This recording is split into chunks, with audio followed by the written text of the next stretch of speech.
John Ploskina here, and welcome back to Seeing Through the Media.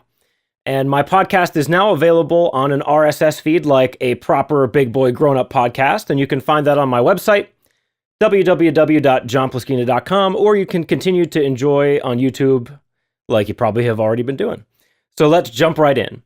Nancy Pelosi and Chuck Schumer say that they struck some kind of a deal with Donald Trump on DACA. And Trump denies that, but he's tweeted some things that are showing a willingness to cave on key promises of his campaign. So there's panic everywhere. People are burning their MAGA hats and posting it on Twitter. And I think that's actually a really good idea. Trump is on Twitter a lot. So if you tweet stuff at him, he very well might see it. I think that is a new form of political activism that anybody could get involved with. Tweet stuff at Donald Trump. He has at times been very receptive to things like that. So if you want to understand why Trump's base is so upset, if you don't understand this, there's a pretty good article by Ann Coulter. Yeah, I know.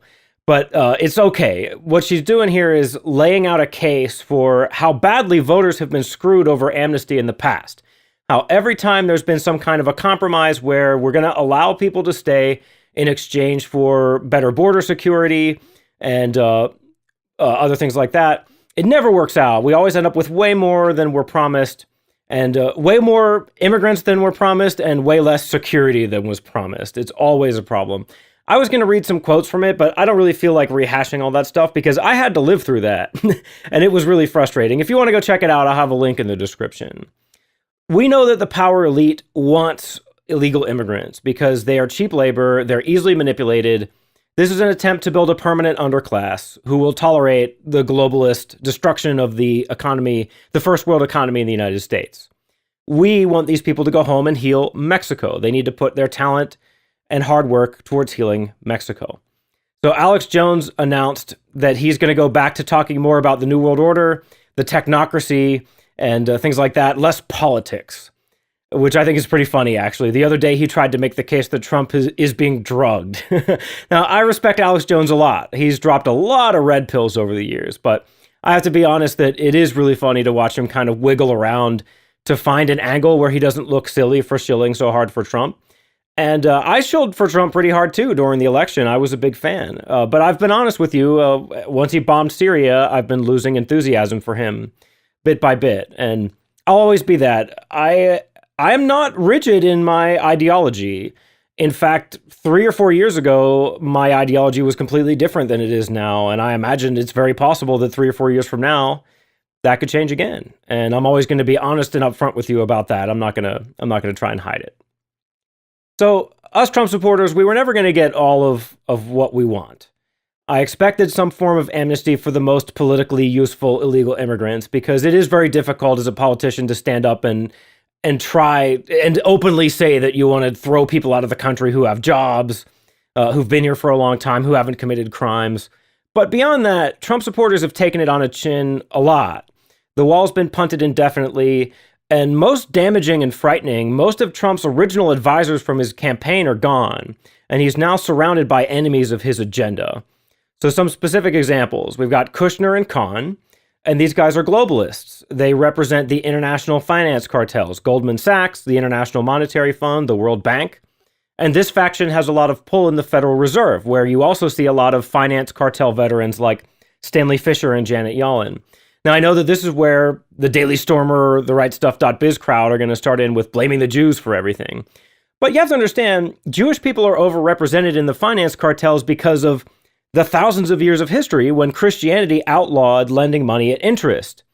That led to the rise of Jewish families within international finance. You got to love the hypocrisy of religion, of organized religion. Sometimes Christians aren't allowed to lend money at interest, but they'll allow Jews and Muslims to lend money to Christians. That's not bad because politicians need that. That's why that happens. But most famously, the Rothschild family is an example of one group of Jewish bankers who rose to prominence within international finance. And most people, I think, are aware of the Rothschild family, but these things are fascinating pieces of history that should inform your understanding of modern events. But the ethnicity of the people involved really is sort of a distraction. It brings a lot of heat to the conversation, but not a whole lot of light. I think it's better to focus on facts and historical realities. But then on the war front, we have neocons and interventionists. We've got Secretary of Defense Mad Dog Mattis, who is hawkish on Iraq and Afghanistan. He's now pushing for intervention in North Korea and Syria. We've got National Security Advisor McMaster, who has similar positions and background, and he's been a big part of this purge of nationalists like Bannon from the Trump administration. We now are stuck with Chief of Staff John Kelly, who also has similar positions and background, and he replaced Reince Priebus. I was glad to see him go until I saw who replaced him. Is it too late to get rinsed penis back? Our penises are in need of rinsing. I want him back. These people obviously represent the military and, beyond that, the military-industrial complex. These are the people who are going to be managing the relationships with the mega corporations that have a lot of power within the government because they employ so many people, because they move so much money through the economy. These are the factions that push for more war constantly. So you're going to see companies like Lockheed Martin, Google is part of this now, Palantir, and all that kind of stuff. Endless pushes for more war and more expansion of the surveillance state and the police state. Then within the GOP, we see Paul Ryan and other establishment cronies and neocons who are obstructing Trump's agenda in Congress. So why can these people bully Trump and force out his advisors? You have to remember that they represent vast power blocks. They all have either resources the government needs or control over some aspect of the government like Congress or the military or relationships with the huge corporations. They all have pull. They all have ways of making things difficult for the president. And the job of a high-level executive like a president is to coordinate between all these separate power blocks and get them to work together and make sure that everybody gets at least some of what they want so that everything is functional. Now, Trump, unfortunately, he can't be as much of a bully as he was during the campaign. I would love to see that, but realistically, it just can't work. So what they're doing is isolating him and taking his agenda apart and trying to destroy his reputation with his base. And ultimately, they're going to seek to make him a one-term president or less. And they're probably going to try and suck him into more wars as well. And we may be able to get a little bit of an inside glimpse about what this looks like for Trump. This is a report from Mike Cernovich, who, take whatever Mike Cernovich says with a grain of salt or sugar, depending on the situation. He's definitely not a John Pilger or a James Corbett. Those are people who I trust because they've been trying to put out reliable alternate news for a long time. Cernovich is, for one thing, kind of new at this, and for another thing, he can be a little bit silly. He comes off kind of silly from time to time, but he does have interesting things to say, and he may well have some sources who are willing to give him inside information. So here's what he says. I've heard from people that Trump is on house arrest. I thought, come on, the president of the United States, that's the weirdest thing I ever heard. But I kept digging into it, and I kept hearing the same thing over and over again. And of course, John Bolton wrote a column for National Review, and he's begging people to retweet it, saying this is the only way the president is going to see it. And I say, I don't really understand. How can Trump not see who he wants to see? This is something I don't fully comprehend within the White House. If true, that is a pretty interesting little piece of information, that these people who have surrounded Trump are trying to restrict the flow of information to him, and that it's now difficult for people like John Bolton, who I'm not a big John Bolton fan, believe me. That guy is serious trouble. When there was a rumor that he might end up as chief of staff or secretary of state or whatever it was, I was really concerned.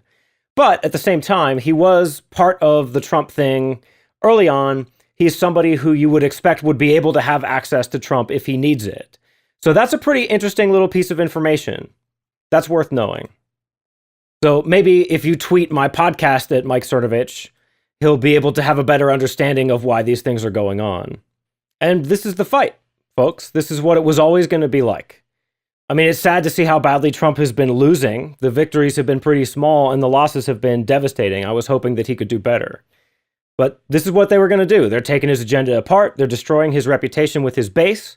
And ultimately, they're going to seek to make him a one-term president or less if they can get away with that. And meanwhile, they're going to try and suck him into more wars too, because that's good for the establishment, good for the military-industrial complex. War is the health of the state.